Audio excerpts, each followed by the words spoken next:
ഈശോയിൽ സ്നേഹമുള്ളവരെ, എസ്രായുടെ പുസ്തകത്തിൽ നിന്നുള്ള വായന നമ്മൾ വായിച്ചു കേട്ടു. ദേവാലയ നിർമ്മാണത്തെക്കുറിച്ചുള്ള വളരെ വിശദമായിട്ടുള്ള കാര്യങ്ങളാണ്. അത് 6-ാം അധ്യായം 7-ാം വാക്യം മുതലാണ് നമ്മൾ വായിച്ചു കേട്ടത്. പല രീതിയിൽ അത് കൽപ്പന പുറപ്പെടുവിച്ചു. എന്നിട്ട് ജനങ്ങൾക്കതിനൊരു പങ്കുണ്ട്. ദേവാലയ പുനർനിർമ്മാണത്തിന് യൂദാ ശ്രേഷ്ഠന്മാർക്ക് നിങ്ങൾ എന്ത് ചെയ്തു കൊടുക്കണമെന്ന് ഞാൻ കൽപ്പന നൽകുന്നു. നദിക്കക്കരയുള്ള പ്രദേശത്തു നിന്ന് പിരിച്ച കപ്പം രാജഭണ്ഡാരത്തിൽ നിന്ന് ചെലവ് പൂർണ്ണമായി വഹിക്കുന്നതിന് അവരെ താമസമന്യേ ഏൽപ്പിക്കണം. ഇപ്പോൾ ജനം ഒരു പങ്കതിൽ വഹിക്കണം. ഇങ്ങനെ പല പല കാര്യങ്ങളത് നിങ്ങൾ വായന ശ്രദ്ധിച്ചവർക്കത് മനസ്സിലാകും. അങ്ങനെ ദേവാലയ നിർമ്മാണം അത് 15-ാമത്തെ വാക്യമെത്തുമ്പോൾ എസ്രാ 6:15 ആലയം പൂർത്തിയായി. പിന്നീട് അതിൻ്റെ പ്രതിഷ്ഠാകർമ്മം പുരോഹിതന്മാരും ലേവ്യരും മടങ്ങിയെത്തിയ മറ്റു പ്രവാസികളും ഉൾപ്പെട്ട ഇസ്രായേൽ ജനം അത്യാഹ്ലാദപൂർവ്വം ദേവാലയത്തിൻ്റെ പ്രതിഷ്ഠാകർമ്മം ആഘോഷിച്ചു.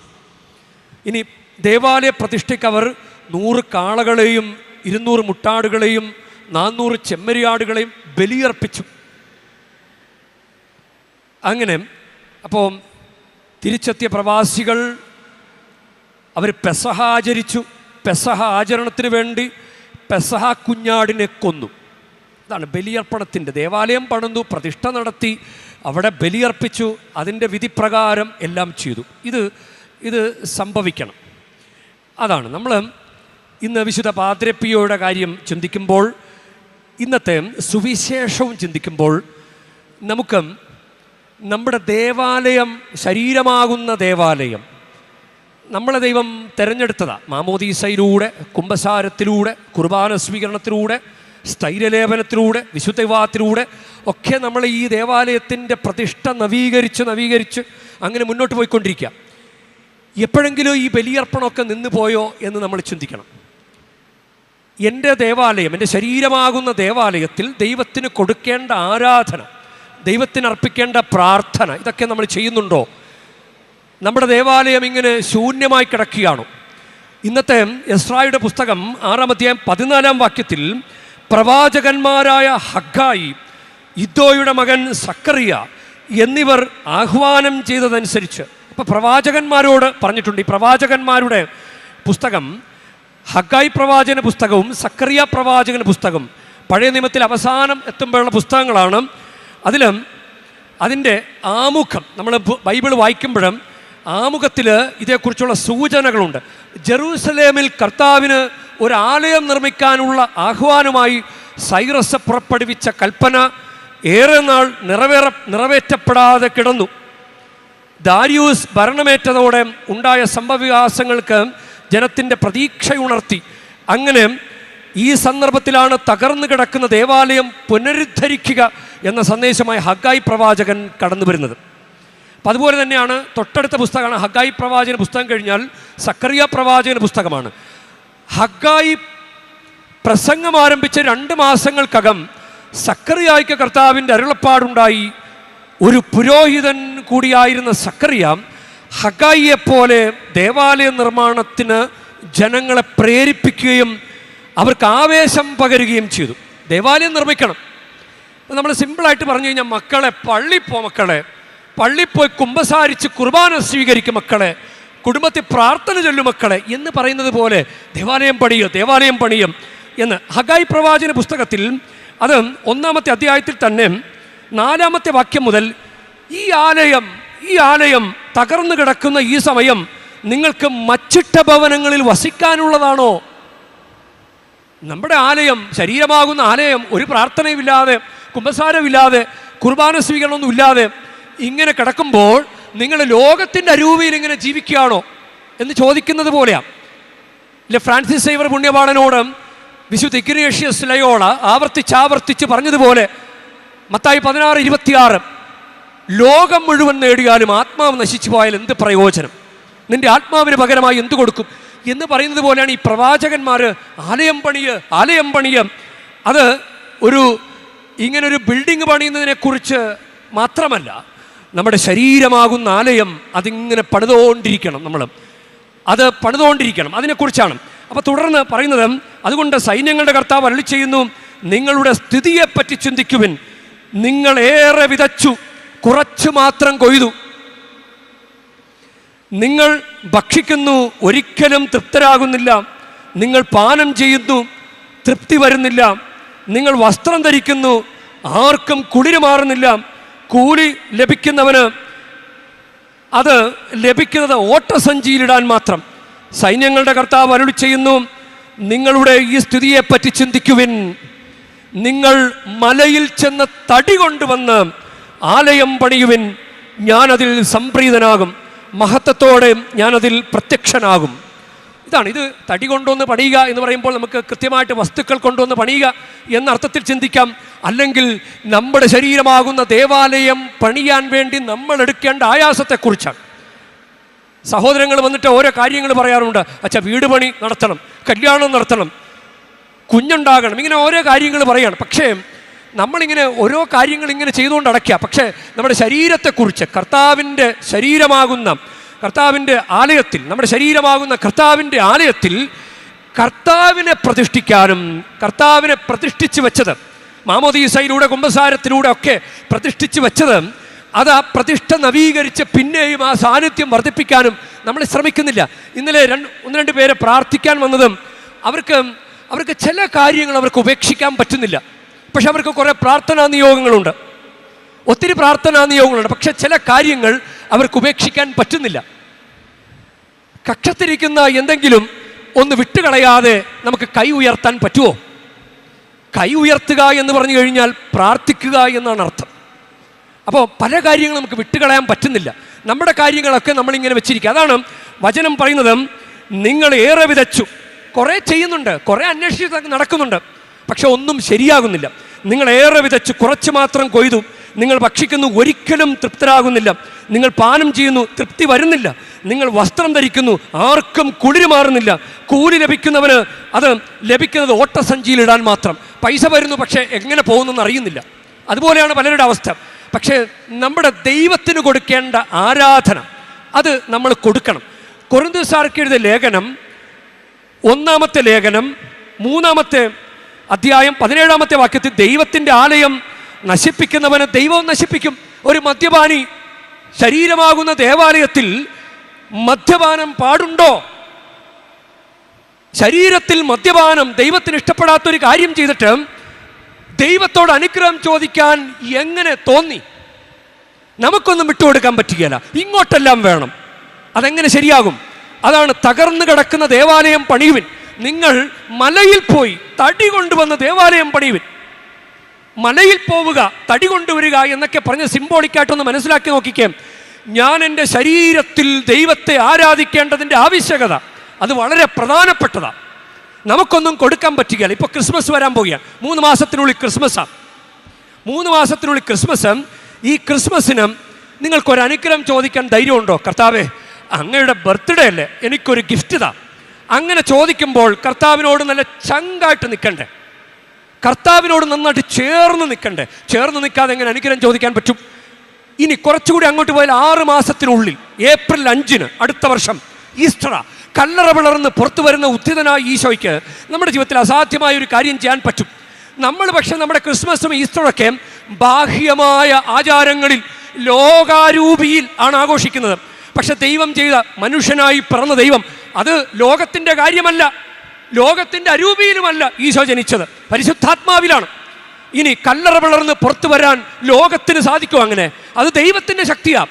അപ്പം ദൈവത്തിൻ്റെ ശക്തി പ്രകടമാകുന്ന ക്രിസ്മസും ഈസ്റ്ററും നമ്മൾ ലോകത്തിൻ്റെ അരൂപിയിൽ ആചരിക്കാറുണ്ട്. പക്ഷേ കർത്താവേ, എനിക്ക് വേണ്ടിയിട്ടാണല്ലോ ഈ തിരുനാളുകൾ, എനിക്ക് ഈ 3 മാസത്തിനുള്ളിൽ, എനിക്ക് 6 മാസത്തിനുള്ളിൽ ഒരു അനുഗ്രഹം തരണമേ എന്ന് പ്രാർത്ഥിക്കാൻ സാധിക്കുമോ? വെറുതെ പ്രാർത്ഥിക്കാൻ പറ്റുമോ? കർത്താവിനോട് ചങ്കായിട്ട് കൂടെ നിന്നാൽ മാത്രമല്ലേ നമുക്ക് ചോദിക്കാനുള്ളൊരു അവകാശം പോലും ഉള്ളൂ. അതാണ്. അപ്പം നമ്മുടെ ഭാഗത്തു നിന്ന് ആ ഒരു ശ്രമം നടത്തിക്കൊണ്ടിരിക്കണം. ഇനി 1 കൊരിന്തോസ് 6:19 അതിൽ നിങ്ങൾ വസിക്കുന്ന ദൈവദത്തമായ പരിശുദ്ധാത്മാവിൻ്റെ ആലയമാണ് നിങ്ങളുടെ ശരീരമെന്ന് നിങ്ങൾക്കറിഞ്ഞുകൂടെ? നിങ്ങൾ നിങ്ങളുടെ സ്വന്തമല്ല. നിങ്ങളുടെ സ്വന്തമല്ല. നമ്മൾ തൊട്ടടുത്ത വീട്ടിൽ പോയിട്ട് അവിടെ പോയിട്ട് കുറച്ച് കുപ്പിയും വെള്ളമൊക്കെ എടുത്ത് കള്ളുകുടിക്കാനിരിക്കുമോ? ഇരിക്കില്ല. കാരണം അവർ സമ്മതിക്കല്ല. അത് നമ്മുടെ വീടല്ല, നമ്മുടെ ശരീരം നമ്മുടേതല്ല. അതാണ് നിങ്ങളുടെ സ്വന്തമല്ല, അത് കർത്താവിൻ്റെതാണ്. നിങ്ങളുടെ ശരീരം കർത്താവിൻ്റെതാണ്. അപ്പോൾ കർത്താവിൻ്റെ ശരീരത്തിൽ നമുക്ക് തോന്നിയ പോലെയൊക്കെ ചെയ്യാവോ? കർത്താവിൻ്റെ ശരീരം തോന്നിയ പോലെ അങ്ങനെ നശിപ്പിക്കാവോ? അതാണ് നിങ്ങളുടെ ദേവാലയം തകർന്നു കിടക്കുമ്പോൾ ഒരു പ്രാർത്ഥനയുമില്ലാതെ, കുമ്പസാരമില്ലാതെ, ഒരു കുഞ്ഞ് സഹനം വന്നാൽ പോലും സഹിക്കാൻ പറ്റാതെ പരാതിയും പറഞ്ഞും പിറുപിറുത്തുമൊക്കെ നടക്കുന്ന നമുക്കെങ്ങനെ കർത്താവിനെ പ്രീതിപ്പെടുത്താൻ സാധിക്കും? ഇന്ന് പാദ്രെ പിയോയെ നമ്മൾ ഓർക്കുമ്പോൾ അദ്ദേഹം ജപമാല ചൊല്ലിക്കൊണ്ടേയിരുന്നു. കുമ്പസാരിക്കാൻ വരുന്നവർക്ക് വേണ്ടി ജപമാല ചൊല്ലിക്കൊണ്ടേയിരുന്നു. ഒരു ദിവസം 40 ജപമാലയൊക്കെ ചൊല്ലിയെന്നാണ് പറയുന്നത്. ഒരു ജപമാലയുടെ പുരോഹിതൻ. അപ്പം നമ്മുടെ കുടുംബ പ്രാർത്ഥന, വീട്ടിലെ കുർബാനയാണ് ജപമാല എന്ന് പറയുമ്പോൾ വീട്ടിൽ ജപമാല പ്രാർത്ഥന ചൊല്ലാൻ നമ്മൾ ഒരുമിച്ചിരുന്ന് പ്രാർത്ഥിക്കാറുണ്ടോ? ഭൂമി നിങ്ങൾ 2 പേർ യോജിച്ച് ചോദിക്കുന്ന ഏത് കാര്യവും സ്വർഗസ്ഥനായ പിതാവ് നിറവേറ്റിത്തരും. മത്തായി 18:19, മത്തായി 18:20, 2 or 3 പേർ എൻ്റെ നാമത്തിൽ ഒരുമിച്ച് കൂടുന്നിടത്ത് അവിടെ മധ്യേ ഞാനുണ്ടായിരിക്കും. അപ്പോൾ ഒരു പ്രാർത്ഥനയുടെ കാര്യം, നമ്മുടെ ശരീരമാകുന്ന ദേവാലയം, നമ്മുടെ ഭവനമാകുന്ന ഈശോയെ പ്രതിഷ്ഠിച്ച് അച്ഛനെ കൊണ്ടുവന്ന് ആശീർവദിച്ച് വെഞ്ചരിച്ച വീട്, അത് ദൈവത്തിൻ്റെ ആലയമല്ലേ? അപ്പോൾ പ്രാർത്ഥന, ഈ പാദ്രെ പിയോ എന്ന പുണ്യവാളൻ തൻ്റെ ശരീരമാകുന്ന ആലയം എങ്ങനെയൊക്കെയാണ്. ഇനി അദ്ദേഹം ബലിയർപ്പണ സമയത്ത് ഒത്തിരി നല്ല ആത്മാർത്ഥതയോടുകൂടെ മണിക്കൂറുകൾ സമയമെടുത്ത് പ്രാർത്ഥനാരൂപിയിൽ ബലിയർപ്പണം നടത്തിയിരുന്നു. പരിശുദ്ധ കുർബാന മാത്രം ഭക്ഷിച്ച് ജീവിച്ച സമയങ്ങളൊക്കെ അദ്ദേഹത്തിന് ഉണ്ടായിട്ടുണ്ട്. ഇനി ഇദ്ദേഹത്തിൻ്റെ ശരീരത്തിൽ പഞ്ചക്ഷതങ്ങൾ ഉണ്ടായിട്ടുണ്ട്. ഇദ്ദേഹത്തെ 6ാം മുറിവുള്ള വിശുദ്ധൻ എന്നാ പറയാം. കാരണം പഞ്ചക്ഷതം എന്ന് പറയുന്നത് എന്താ? 2 കൈകളിലെ മുറിവ്, കാലുകളിലെ മുറിവ്, തിരുവിലാവിലെ മുറിവ്, ഇതാണ് പഞ്ചക്ഷതം. അപ്പം ഈശോയുടെ തിരുത്തോളിലെ മുറിവ് പോലും ഇദ്ദേഹത്തിൻ്റെ ശരീരത്തിൽ അങ്ങനെ ഒരു വേദന ഉണ്ടായിരുന്നു എന്നാ പറയാം. തോളിൽ ഭയങ്കര അതികഠിനമായ വേദന. അപ്പം ശരീരത്തിൽ സഹനങ്ങൾ ഏറ്റെടുത്ത് ഈശോയുടെ സഹനങ്ങളോട് ചേർന്ന് നിന്നത്. ഇനി കുമ്പസാരം എന്ന കൂദാശ, അതിന് ഇദ്ദേഹം പ്രാധാന്യം കൊടുത്ത ശുശ്രൂഷ കൈകാര്യം ചെയ്തിരുന്നു. അത് വിശുദ്ധീകരണത്തിൻ്റെ ഭാഗമായിട്ടാണ്. അപ്പോൾ തൻ്റെ ശരീരമാകുന്ന ദേവാലയത്തിൽ വിശുദ്ധ പാദ്രെ പിയോ ചെയ്ത കാര്യങ്ങൾ പ്രാർത്ഥന എന്ന ജപമാല കൊണ്ട് നിറച്ചു, പരിശുദ്ധ കുർബാന കൊണ്ട് നിറച്ചു, സഹനങ്ങൾ നല്ല ക്ഷമയോടെ സഹിച്ചു. ഇനിയും അദ്ദേഹം തൻ്റെ ശരീരത്തെ കുമ്പസാരത്തിലൂടെ വിശുദ്ധീകരിച്ചു കൊണ്ടിരുന്നു. ഇതിങ്ങനെ നമ്മൾ ധ്യാനിക്കണം. ഇത് കർത്താവിൻ്റെ മുമ്പിൽ നിൽക്കുന്നത് പോലെ. ഇന്ന് സുവിശേഷം നമ്മൾ വായിച്ചു കേട്ടില്ലേ? കർത്താവിനെ കാത്തുനിന്ന പരിശുദ്ധ മറിയവും സഹോദരങ്ങളും, നിന്റെ സഹോദരങ്ങൾ കാത്തു നിൽക്കുന്നു. ഇത് മത്തായിയുടെ സുവിശേഷം 12-ാം അധ്യായത്തിൽ 46-ഉം 47-ഉം വചനത്തിൽ അത് കൃത്യമായിട്ട് പുറത്ത് കാത്തു നിൽക്കുന്നു എന്നാണ് പറയുന്നത്. പുറത്ത് കാത്തു നിൽക്കുന്നു. അത് യോഹന്നാൻ്റെ സുവിശേഷം 19-ാം അധ്യായം 26 വചനങ്ങളിൽ, 26-27 വചനങ്ങളിൽ അവിടെ പറയുന്നത്, യേശുവിൻ്റെ കുരിശിനരികെ അവൻ്റെ അമ്മയും അമ്മയുടെ സഹോദരിയും ക്ലോപ്പാസിൻ്റെ ഭാര്യ മറിയവും മഗ്ദലന മറിയം നിൽക്കുന്നുണ്ടായിരുന്നു. ഈ നിൽപ്പ് കുരിശിൻ ചുവട്ടിലെ നിൽപ്പ്, അതാണ് നമ്മുടെ പരിശുദ്ധ കുർബാന അർപ്പണം. പരിശുദ്ധ മറിയത്തിന് ദൈവത്തിന് മുമ്പിൽ ഇത്രയും മഹനീയമായ ഒരു പദവി കിട്ടിയത് അതിന് കാരണം ഉള്ളിൽ കിട്ടിയ ഈശോയെ, തൻ്റെ ശരീരമാകുന്ന ദേവാലയത്തിൽ ഉരുവായ ഈശോയെ നഷ്ടപ്പെടുത്താതെ കൊണ്ടു നടന്നു. എന്നിട്ട് കുരിശിൻ്റെ വഴിയിലൂടെ നടന്ന് കുരിശിൻ ചുവട്ടിൽ നിന്ന് ഈശോയുടെ മരണത്തെ ആരാധിച്ചു. എന്നിട്ട് ആ ശരീരം മടിയിലേക്ക് ഏറ്റുവാങ്ങി. നമുക്ക് അതുപോലെ അക്ഷരാർത്ഥത്തിൽ അതുപോലെ നിൽക്കാൻ നമുക്ക് അവസരമില്ല. പക്ഷേ നമുക്ക് കൗതാശികമായി അവസരമുണ്ട്. പരിശുദ്ധ കുർബാന അർപ്പണം യഥാർത്ഥത്തിൽ മറിയം കുരിശിൻ ചുവട്ടിൽ നിന്നതുപോലെയുള്ള അനുഭവമാണ്. മറിയം ഈശോയുടെ ശരീരം മടിയിലേക്ക് ഏറ്റുവാങ്ങിയതുപോലെയാണ് നമ്മൾ പരിശുദ്ധ കുർബാന സ്വീകരിക്കേണ്ടത്. അതാണ് ലാറ്റിൻ ഭാഷയിലും സ്തബാത്ത് മാതർ ഡോളോറോസ, അതായത് സോറോവിങ് മദർ, വേദനിക്കുന്ന മറിയം നിൽക്കുന്നു. അങ്ങനെ ഒരു പാട്ടുണ്ട് ലാറ്റിൻ ഭാഷയിലാണ്. അത് പഴയൊരു പോപ്പ് രചിച്ചതാണെന്നാണ് പറയപ്പെടുന്നത്, ഇന്നസെൻ്റ് 3-ാമൻ പാപ്പ. അത് വളരെ പ്രസിദ്ധമായൊരു ഗാനമാണ്. ഇത് നിൽക്കുന്ന മറിയം, അത് നമ്മൾ ധ്യാനിക്കേണ്ട കാര്യമാണ്. നമ്മുടെ മറിയം നിൽക്കുന്നു എന്ന് പറയുമ്പോൾ അതൊരു ത്യാഗമാണ്.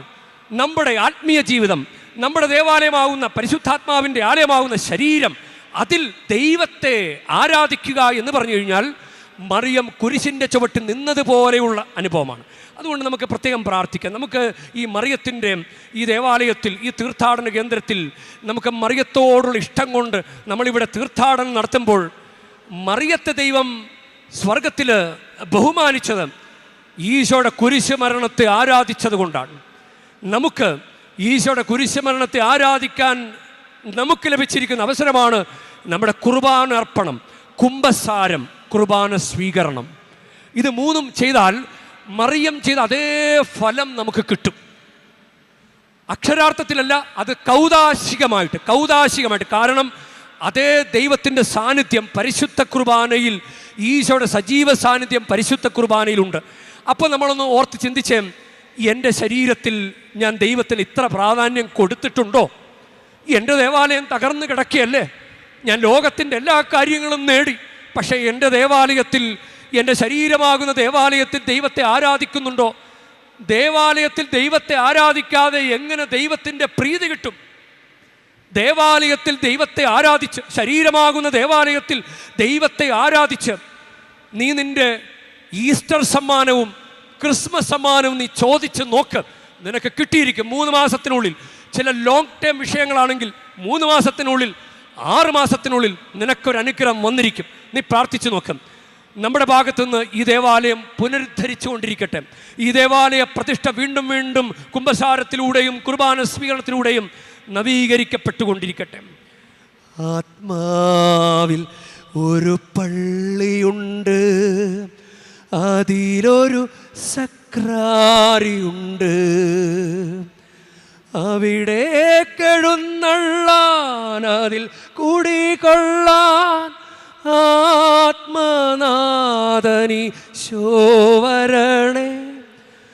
ആത്മാവിൽ ഒരു പള്ളിയുണ്ട്, അതിലൊരു സക്രാരിയുണ്ട്, അവിടെ കെഴുന്നള്ളാൻ, അതിൽ കുടികൊള്ളാൻ ആത്മനാഥനീശോവരണേ.